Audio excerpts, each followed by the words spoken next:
Yung will to win niya, yung ayaw niya magpatalo, yun yung parang nagpa-close sa amin dahil ako rin, ganyan din ako na tao, same kami, yung ayong matalo, especially sa basketball po. Ang pinaka nagustuhan ko po is yung yung samahan ka talaga niya sa lahat. Like, since hindi ako sa dorm natutulog, for example, may lakad siya or may lakad sila ng dorm boys, either i-message niya ako or tawagan niya ako na sabihan niya kung gusto ko ba sumama. Parang ganun siya na tao, yung gusto niya na lahat.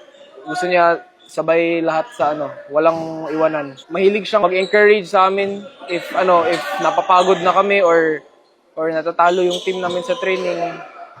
Siya yung nagpapataas ng spirit tsaka nag-give ng energy sa amin para hindi mag-give up. Hi guys, so namin karon sa tabi, upside down. Kasi tanong ka ba, upside down? Upside down. House museum. Namin sa upside down. Si Ren, napakabait sa court kahit na yung yan, hindi talaga yan siya, never yan siya na umiinit ang ulo, ma'am. If nami-miss ko man siya or I just look at yung mga memories namin. Para ko na din siyang kapatid. Parang hindi ko pa ayaw ko pa eh. Parang hindi ko pa natanggap pero yun, wala tayong magawa, ma'am. So slowly, I think through time will heal lang talaga. Bet, huwag ka nang mag-alala sa pamilya mo, Bet. Kung bahala sa pamilya mo tsaka sa lahat ng iwan mo dito, Bet. Pahinga ka na dyan, Bet.